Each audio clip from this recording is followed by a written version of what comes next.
Hi friends, this is Sarah from Crafting and Relaxing, and today I wanted to share a flow journal that I made for someone with you before I box it up. I've been working on this for quite a while and I kept adding to it, and my husband said he's going to the post office next week and I found a box for it. I'm all set. It's pretty big. It's almost 11 by 8, which if you were going to make one of these, you would probably want to go a little bit smaller. And to give you some background, there's a magazine that's called Flow. The idea is to get your creative juices flowing, right? That it has great paper in it and you take it apart. This isn't a journal that I've sewn together. Nothing in here is permanent. You'll see as we take it apart, you can undo, we could rearrange the whole thing. I made mine really big because I was trying to use giant atlas pages, and part of the thing about those pages is that they're big, so it's fun, and I didn't want to cut them down really small. On the outside, I have some fabric. This piece of paper I actually just put there because I keep adding to it and it was already closed up. I have some ribbons. I've used some stretchy cord and some baker's twine and some pink embroidery floss.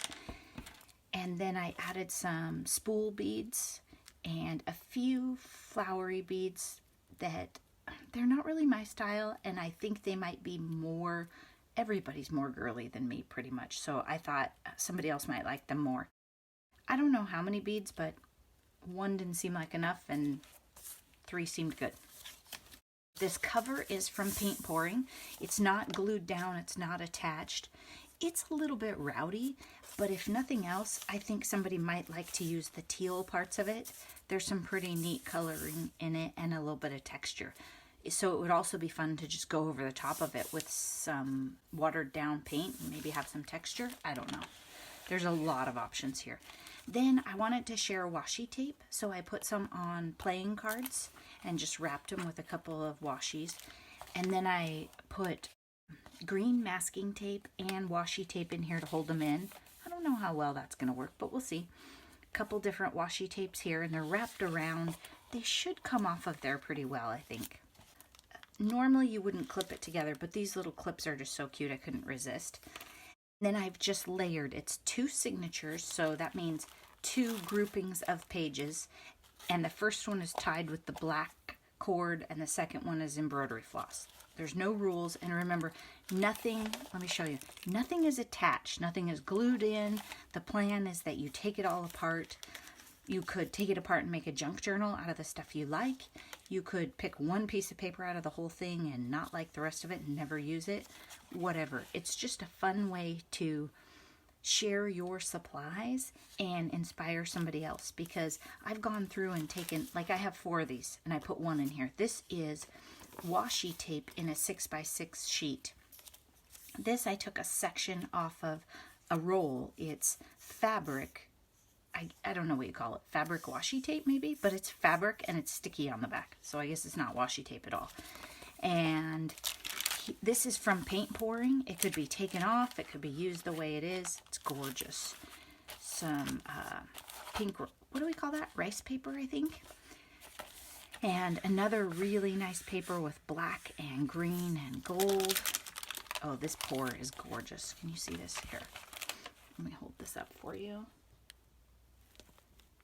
So when I say pour, it's paint pouring. It's the drippings, essentially the trash from a paint pouring project that my friend Andrea made that one. This is part of a manila file folder, and I made a pocket and put a whole bunch of, I'm not going to take everything out because I tried to tuck it in so cute, put a whole bunch of really nice, textury, wonderful papers. This one even has like little threads in it, like kind of like little worms. I don't know. It's weird, but it's fun. It's inspirational. Okay, so there you go. You saw that. You saw that. Okay, then this one has like seeds and leaves in it, and it has wonderful texture on the paper. This is just a piece of, I don't know, it might have been tissue paper that I put different inks and paints on. There's some coppery, some light blue. If you have different paints than I do, and you send me pieces of paper that have some of your paint, then I can layer those onto my art journal pages or in my cards or whatever I'm doing in my junk journal, and I wouldn't have had those. This, I don't really know why I put this in here. It was a fun little trifold flyer thing, I think. Ledger paper, because I have to have ledger paper and everything. I don't know if everybody else does. This is a piece of plastic netting with little dots of red and white color. Again, I'm going to lift that up so you can see it. There's another one in this book also that's blue. So the netting is red and the dots are red and white. You could do cards with it. You could use it on a journal page, whatever. And everything goes in a signature. So the length is twice as much as you see here because it wraps around. Okay, I know not everybody loves blue like I do, but this is just scrumptious. Look at all that. If you're not a mixed media person, I probably should have said that already. You're not going to want to watch this video. But that's okay. Come back for the next one. This one is some more paint pouring, and it's on a really nice thin craft bag. Some nice white rice paper. This is amazing. It is. These are the really nice papers that I got at that art swap. I don't even know where you buy papers like this, but I love them. It has texture and clearly like a handmade type pattern. It's amazing. This is the one it's wonderful feeling paper, and it has thread. It's already sewn in. Here's another one of those fabric tapes. I've wrapped it around and it's stuck. So it's a floral fabric and the back is sticky. This is a paint pour on this paper that I'm like fascinated by. The back of it, I think it's packing tape maybe, or I don't know. It's sticky so you can lay it down on anything, and it has paint pouring on it. And this one, I don't know if you can see the shimmer, it has some metallics in it. It's gorgeous. And my friend loves purple and green, so a lot of her pours have purple and green. File folder. This is a metallic sheen blue paper. It would be great the way it is, or embossed, all kinds of stuff. This is part of I'm going to flip this way so you can see it. This is part of a project I made, and I was testing the stamps and the sprays, and so I just put it in here because, I don't know, it's kind of fun and inspirational. Here's some more beautiful papers. These have got to be handmade. I mean, it's ridiculous, the texture. One thing that I tried to do in here was, there is a lot of blue, especially in this first part. I did better in the second part.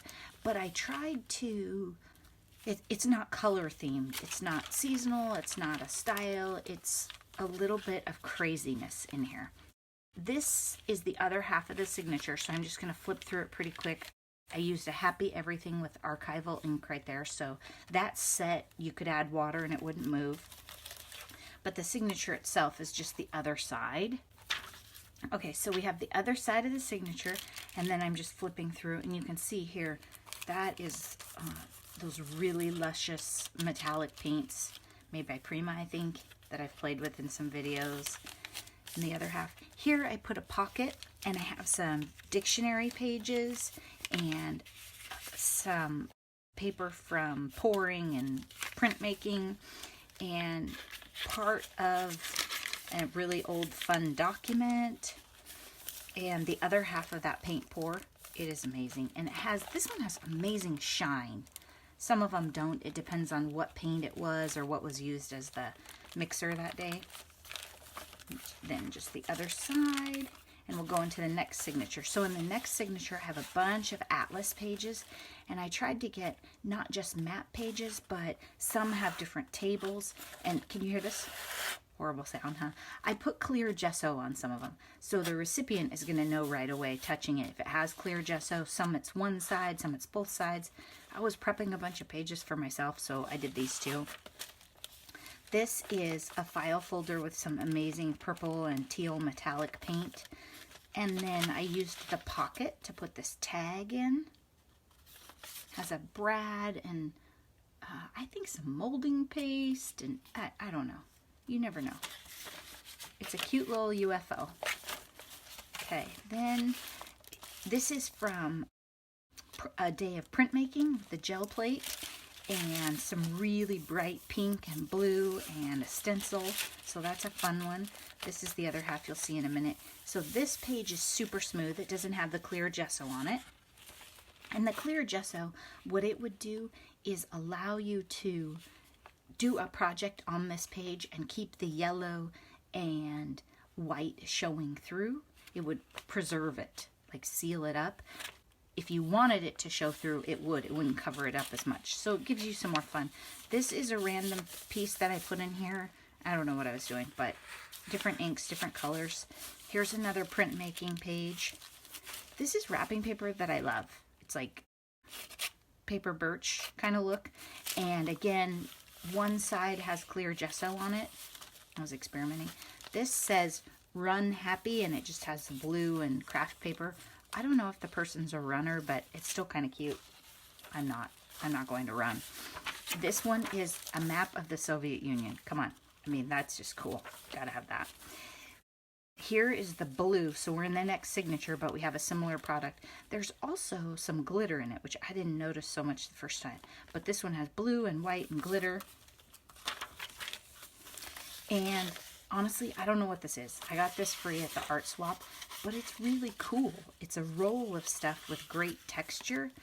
I don't know if it's for wrapping presents, whatever. It's great. I like it. Here's a page. Is this not the most beautiful paint ever? Here's a piece of deli paper that has a bunch of print stuff on it. I mean, I could make some stuff with this right now. These pages are just meant to be inspiration. So maybe the person will take a circle punch right here. Maybe the person will cut them in strips and use it for something.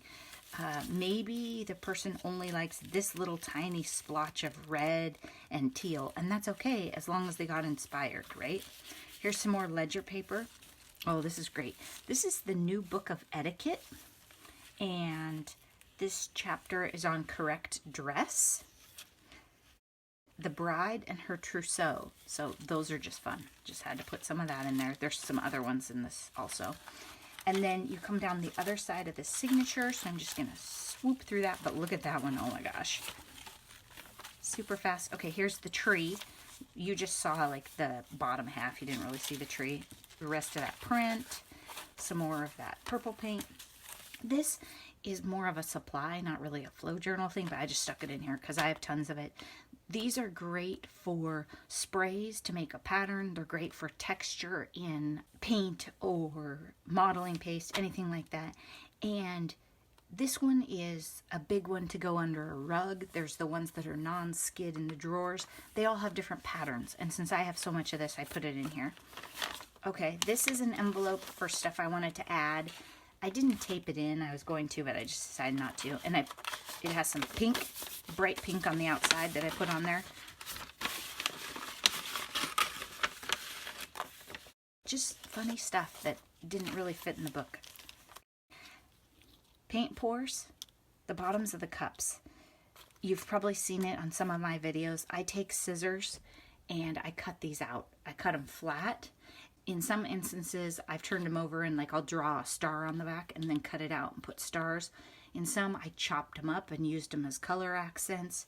They are too luscious color-wise and pattern-wise to let go, but you can use them in different ways. I typically do cut them flat. Sometimes I just smash them, like this one. You could just smash this and glue it on. So that's why I didn't trim them, so that the person could decide. They might not paint pour or have a friend that does this all the time, so they might not have piles of these. And then I had some wooden sea creature kind of things, so I put those in here out of the pack. In a flow journal, if you take a tiny portion of what you have and put it in and send it to somebody else, they don't have that stuff. I mean, we all have different stuff. This is just a piece of paper that I loved this stamp, so I put it in here. And here's some more of the Las Vegas playing cards. I thought those were fun. I'm just going to put this all back in the envelope. I could add to this thing forever. I've had so much fun making it. Okay, then here's a couple pages from, I had this clip on here too, a couple pages from the same book, and this chapter is called Development of a Social Life, and I put some pink on it.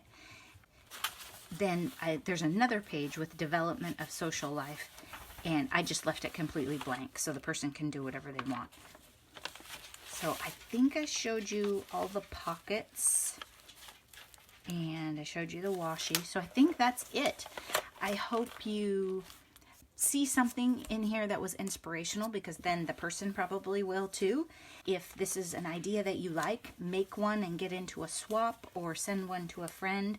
This is a great way to use up some of your extra supplies, because if you have too much of one thing, you can share them. I have a giant atlas and I put, I don't know, maybe 5 pages in here, 10 pages. I could have put more, but I didn't know. Maybe that person has a giant atlas too.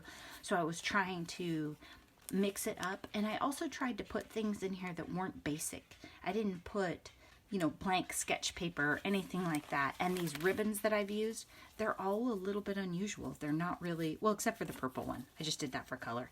But these are kind of unusual ribbons. So I was trying to provide things that maybe aren't available in someone else's house or in their region. That's my first attempt ever at a flow journal, and I would say I'd recommend to go smaller, except for the atlas pages. It's going to have to go in a pretty big box, and the box I have, it can't be any taller than this to fit in it. That's why I was pretty careful about not letting things stick out the ends, but it can be a little wider so I can have beads and a tie. Okay, thanks so much for watching.